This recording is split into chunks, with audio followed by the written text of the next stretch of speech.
Imagine finding a single, slightly mistranslated word in an ancient manuscript. Oh, like a tiny historical typo. Yeah, exactly. A word so small, so seemingly insignificant that you might just, completely gloss over it. Right. But then you realize that correcting this one specific word entirely erases the accepted backstory of, well, of the most famous historical figure who ever lived. That is a massive claim to make. It really is. Okay, let's unpack this. Because today, you and I are exploring a really massive, highly detailed textual argument. Yes, we are. It's all presented in a YouTube transcript from a channel called Mark at AMatterOfTruth. And the creator also runs a website called churchofthefirstborn.net. Right, and it's quite the read. Yeah, it's intense. This source material offers a radical linguistic reinterpretation of John 3.16, and it aims to completely dismantle the traditional church doctrines of the Trinity and the Incarnation. So before we dive into all the Greek terminology and the historical timelines this creator is proposing, we really need to establish some ground rules for this deep dive. Because the source material we are examining today deals with, well, centuries-old theological doctrines. These form the bedrock of a lot of people's personal faith. Oh, absolutely. It's very personal for a lot of you listening. Right.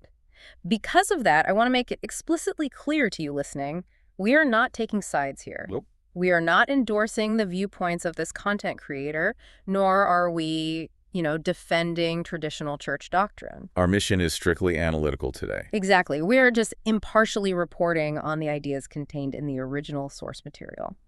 We want to understand the architecture of this specific argument. Yeah, we're looking at the nuts and bolts. We're basically examining how this creator builds their case using language and logic. We're treating this like a masterclass in dissecting an argument. And to understand this source's huge theological shift, we have to start right at the linguistic root. Right at the beginning. Yeah. The creator is specifically targeting the incarnation doctrine. I mean, for centuries, the standard view has been that an eternal God, the Son, existed in heaven and then came down to earth to become human flesh. Right. But the creator argues that this entire concept, this eternally pre-existing Son, actually contradicts the original text. Contradicts it completely. That's the claim.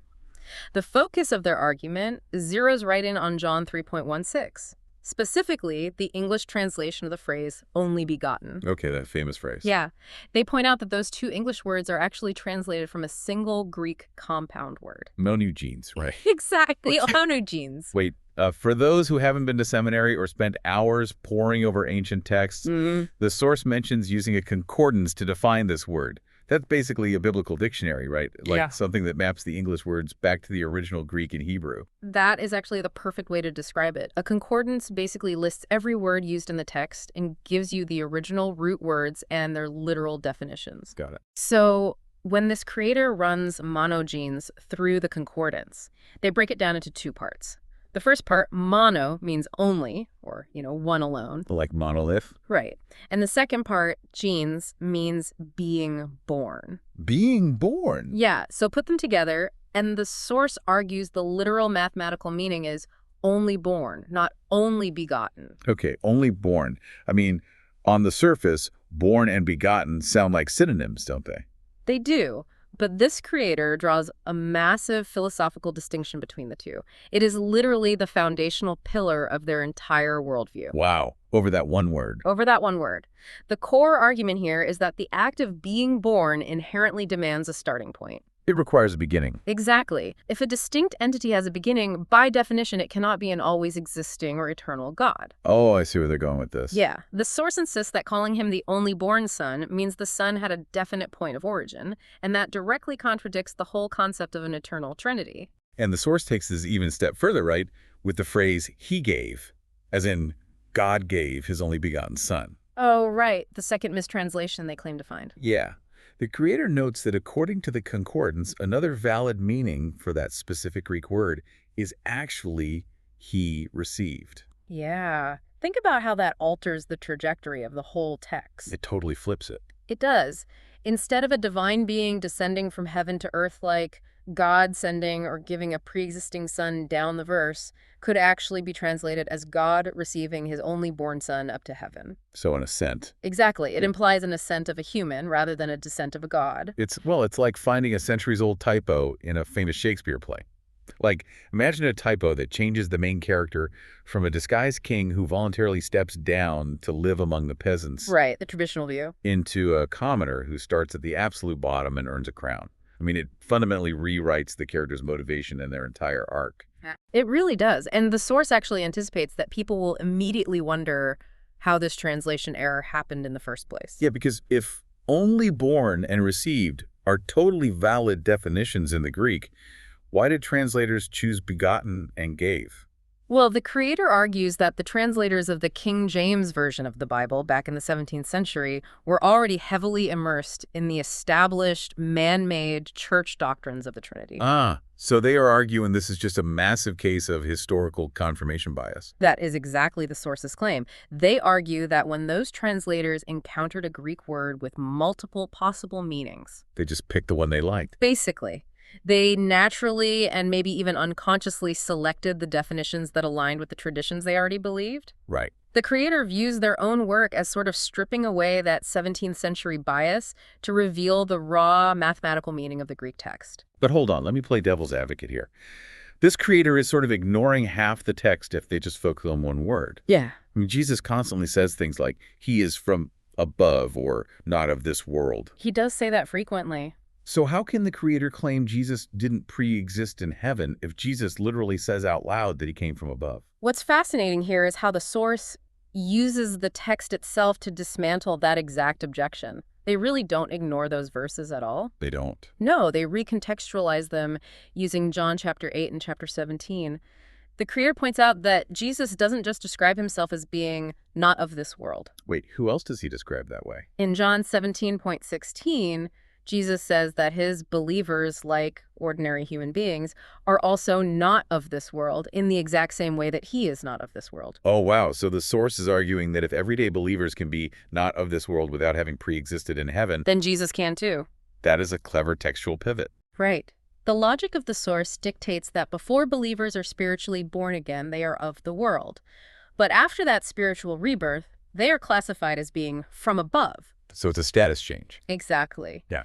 Therefore, the creator concludes that Jesus' otherworldly status has absolutely nothing to do with a physical pre-existence. They argue it is entirely a description of his spiritual rebirth. Wait, if the source is arguing that Jesus started out as just a regular mortal who had to undergo a spiritual rebirth, well, when does that actually happen in the timeline? Is it baptism? You're jumping right to the right spot. The transcript references John 3, where Jesus says, a man must be born again of water and the Spirit. Okay, water and spirit. Yeah, and the creator asserts that Jesus was a mortal man during the days of his flesh who underwent two distinct rebirths. And you nailed the first one. The water, the baptism. Yes.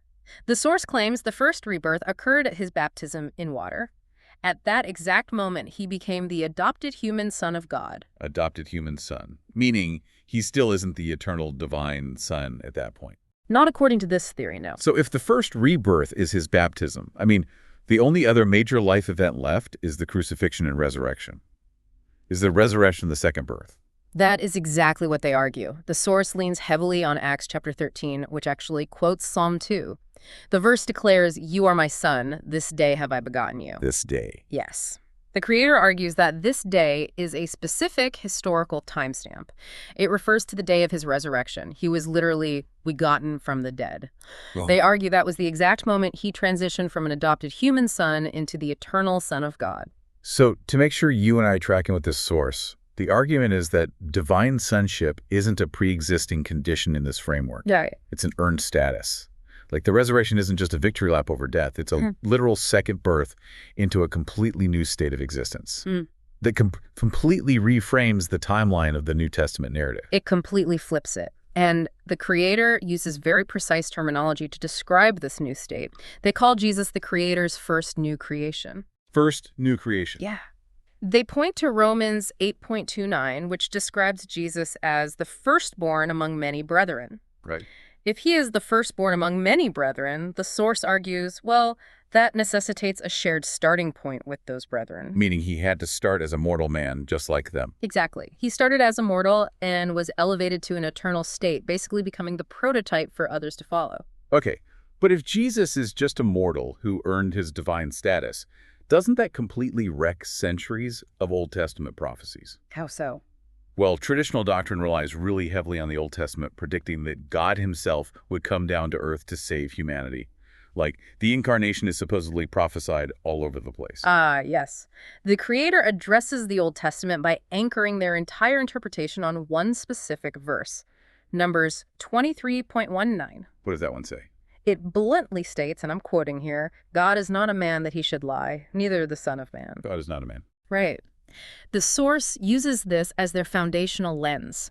They argue that if the text explicitly says God is not a man, then demanding that God later became a man is a direct contradiction of Scripture. So they just blanket statement it. Pretty much. Therefore, they argue there are 0 prophecies of God becoming flesh, period. Wait, if there are 0 prophecies of God becoming flesh, what does the source do with all the famous messianic prophecies, like the virgin birth? They filter all of them through that concept of the first new creation we just talked about. Oh, okay. For instance, the source looks at Jeremiah 31.22, which mentions a woman shall compass a man. Right, the classic virgin birth prophecy. Yes. The Creator identifies this as the prophecy of the virgin birth, but they highlight the surrounding text where Yahweh calls this creating a new thing on the earth. A new thing. Not an old thing in a new package. Exactly. The argument is that Yahweh is fabricating an entirely new entity, not simply repackaging an old eternal being into a human form. A separate created entity. Yes.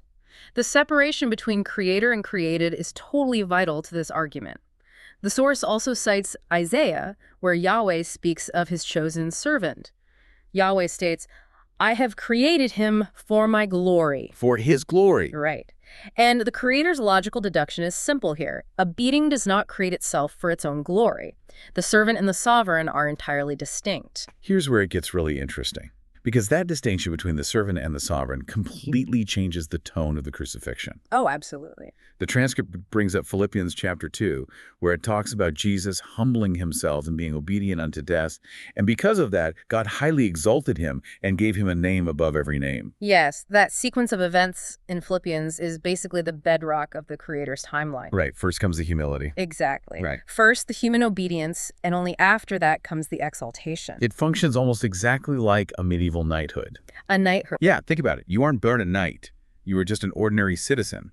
But then you perform an act of incredible bravery or, unfathomable service to the crown. Okay, I see where you're going. And because of your obedience, the sovereign bestows a title upon you.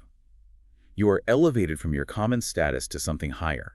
And crucially, that new title isn't just about your own fame. Your elevation reflects the ultimate power and glory of the sovereign who knighted you. That is a great analogy. And the Creator emphasizes that exact point. The exaltation mentioned in Philippians is explicitly stated to be to the glory of God the Father. So the human servant is elevated, but the ultimate glory flows upward to the sovereign creator. Exactly.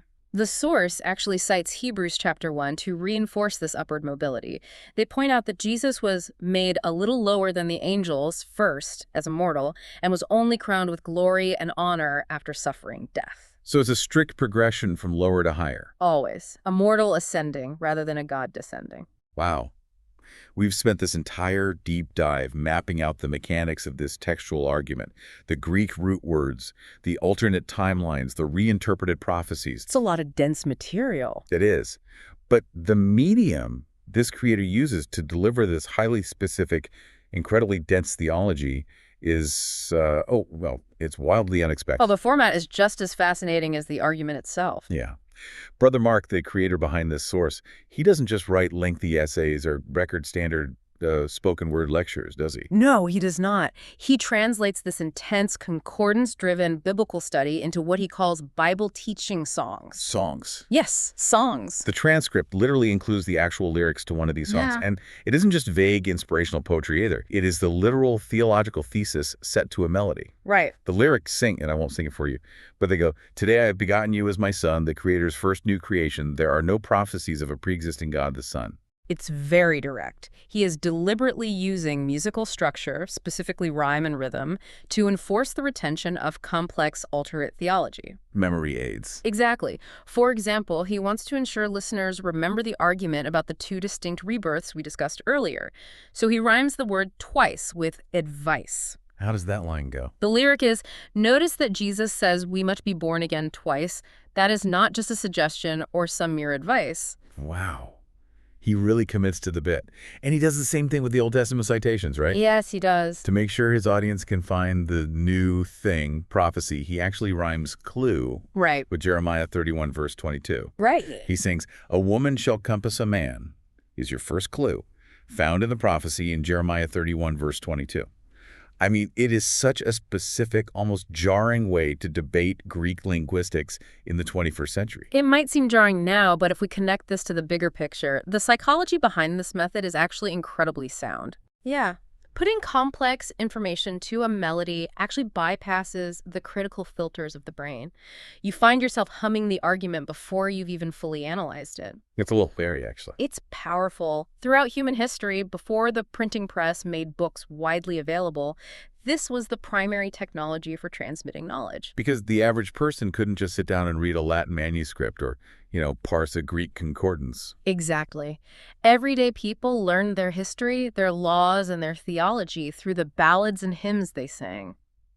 Epic poems like the Iliad or the Odyssey were sung long before they were ever written down. Right. Mnemonic devices like rhyme and meter were really the only way to ensure complex data survive from one generation to the next without being corrupted. So this creator is utilizing an ancient, deeply ingrained cognitive tool. They are packaging highly controversial, paradigm-shifting theology into a format that is famously difficult to forget. Precisely. They are tapping into a very ancient method of teaching. So what does this all mean? We've covered some incredible ground today. We really have. We've looked at how a single creator approaches deeply entrenched historical doctrines with a completely different set of tools. Right. They break down compound Greek words to argue for born instead of begotten. They propose a narrative where a mortal human undergoes two spiritual rebirths to earn a divine status. All while using original songwriting to make sure the citations stick in your head. Exactly. It's wild. As we wrap up, I just want to gently reiterate the boundary we set at the very beginning of this discussion. Good idea. Our goal today was never to validate this creator's theological conclusions or to invalidate traditional church doctrine. Our purpose was purely to explore the profound mechanics of how an argument is built. And how deeply words matter to those who study them. Yes. It is a testament to how heavily a worldview can hinge on the translation of a single prefix or suffix, and how individuals will dedicate their lives to unearthing the perceived mathematical truth of ancient texts. It really is a brilliant showcase of the power of language. Which leaves me with a final thought for you to mull over as we close out. Let's hear it. This source built an entire alternative reality based on the premise that 17th century translators let their pre-existing beliefs shape the dictionary definitions they selected, which permanently altered a religious narrative for millions of people. It really makes you wonder, if we look outside of theology, how much of what we consider to be objective, universal knowledge in history, or even in the early translations of scientific texts, has been subtly colored by the assumptions of the people who first wrote it down in English. That's a fascinating question. Right. If a single root word can change a descending king into an ascending commoner, what else in our history books is just waiting for someone with a dictionary to check the original translation? Something to think about. Thanks for joining us, and we'll catch you on the next Deep Dive.